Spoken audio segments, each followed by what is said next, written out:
Ketika Apolos masih di Korintus, Paulus sudah menjelajah daerah-daerah pedalaman dan tiba di Efesus. Di situ didapatinya beberapa orang murid. Katanya kepada mereka, "Sudahkah kamu menerima Roh Kudus ketika kamu menjadi percaya?" Akan tetapi mereka menjawab dia, "Belum, bahkan kami belum pernah mendengar bahwa ada Roh Kudus." Lalu kata Paulus kepada mereka, "Kalau begitu, dengan baptisan manakah kamu telah dibaptis?" Jawab mereka, "Dengan baptisan Yohanes." Kata Paulus, "Baptisan Yohanes adalah pembaptisan orang yang telah bertobat. Dan ia berkata kepada orang banyak bahwa mereka harus percaya kepada Dia yang datang kemudian daripadanya, yaitu Yesus." Ketika mereka mendengar hal itu, mereka memberi diri mereka dibaptis dalam nama Tuhan Yesus. Dan ketika Paulus menumpangkan tangan di atas mereka, turunlah Roh Kudus ke atas mereka. Dan mulailah mereka berkata-kata dalam bahasa roh dan bernubuat. Jumlah mereka adalah kira-kira 12 orang.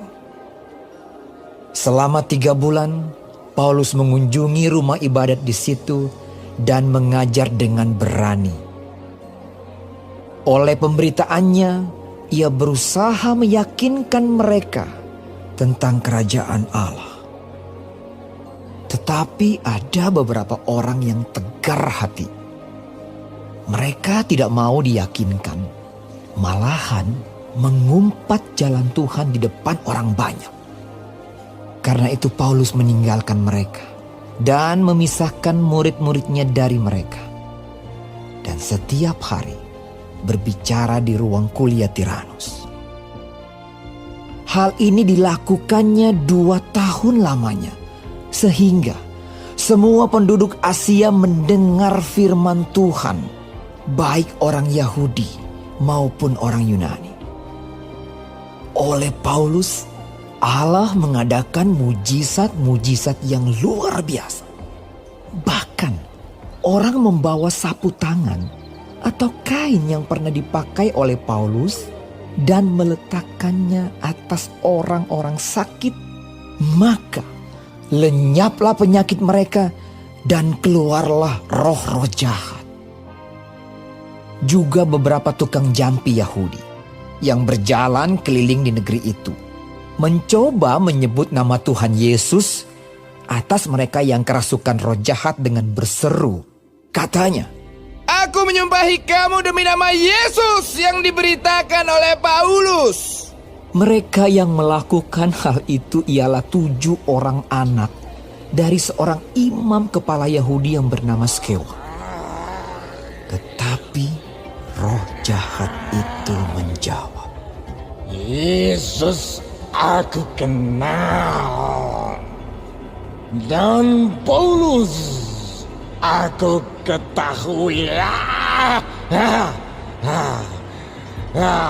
Tetapi kamu, siapakah kamu?" Dan orang yang dirasuk roh jahat itu menerpa mereka dan menggagahi mereka semua dan mengalahkannya. Sehingga mereka lari dari rumah orang itu dengan telanjang dan luka-luka. Hal itu diketahui oleh seluruh penduduk Efesus, baik orang Yahudi maupun orang Yunani. Maka ketakutanlah mereka semua, dan makin masyhurlah nama Tuhan Yesus. Banyak di antara mereka yang telah menjadi percaya datang dan mengaku di muka umum bahwa mereka pernah turut melakukan perbuatan-perbuatan seperti itu. Banyak juga di antara mereka yang pernah melakukan sihir, mengumpulkan kitab-kitabnya, lalu membakarnya di depan mata semua orang. Nilai kitab-kitab itu ditaksir 50.000 uang perak. Dengan jalan ini, makin tersiarlah firman Tuhan dan makin berkuasa. Kemudian daripada semuanya itu Paulus bermaksud pergi ke Yerusalem melalui Makedonia dan Akaya. Katanya, Sesudah berkunjung ke situ, aku harus melihat Roma juga. lalu ia menyuruh 2 orang pembantunya, yaitu Timotius dan Erastus, mendahuluinya ke Makedonia. Tetapi ia sendiri tinggal beberapa lama lagi di Asia. Kira-kira pada waktu itu timbul huru-hara besar mengenai jalan Tuhan. Sebab ada seorang bernama Demetrius, seorang tukang perak yang membuat kuil-kuilan Dewi Artemis dari perak. Usahanya itu mendatangkan penghasilan yang tidak sedikit bagi tukang-tukangnya. Ia mengumpulkan mereka bersama-sama dengan pekerja-pekerja lain dalam perusahaan itu dan berkata, Saudara-saudara, kamu tahu bahwa kemakmuran kita adalah hasil perusahaan ini. Sekarang kamu sendiri melihat dan mendengar bagaimana Paulus bukan saja di Efesus, tetapi juga hampir di seluruh Asia telah membujuk dan menyesatkan banyak orang dengan mengatakan bahwa apa yang dibuat oleh tangan manusia bukanlah dewa. Dengan jalan demikian, bukan saja perusahaan kita berada dalam bahaya untuk dihina orang, tetapi juga kuil Artemis, Dewi besar itu, berada dalam bahaya akan kehilangan artinya. Dan Artemis sendiri, Artemis yang disembah oleh seluruh Asia dan seluruh dunia yang beradab, akan kehilangan kebesarannya.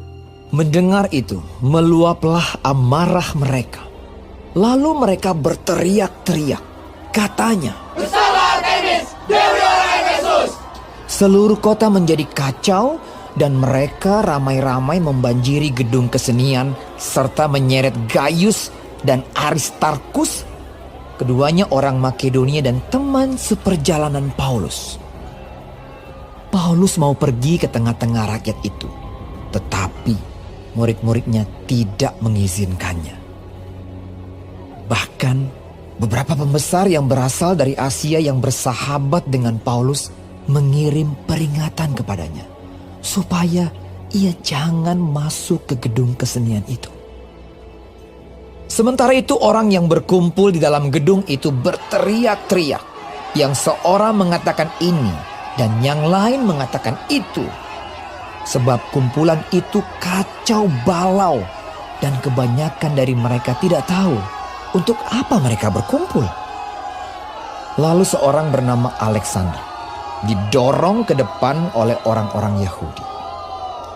Ia mendapat keterangan dari orang banyak tentang apa yang terjadi. Segera ia memberi isyarat dengan tangannya dan mau memberi penjelasan sebagai pembelaan di depan rakyat itu.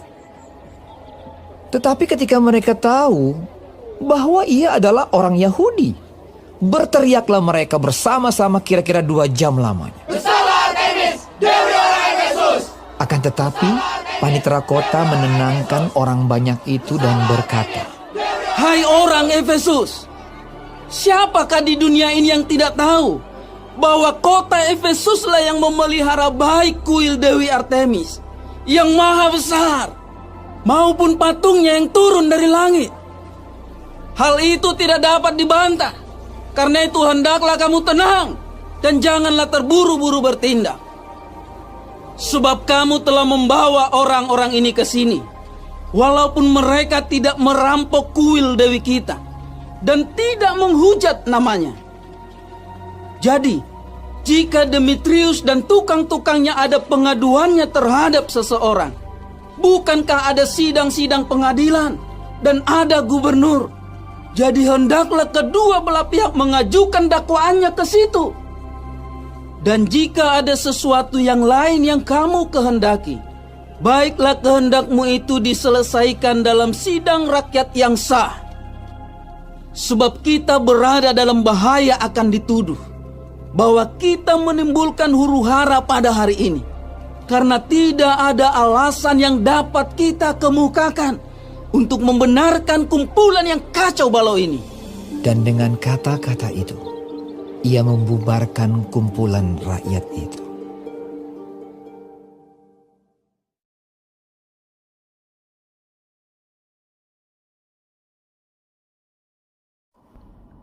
Shalom saudara-saudaraku yang kekasih di dalam Tuhan Yesus Kristus.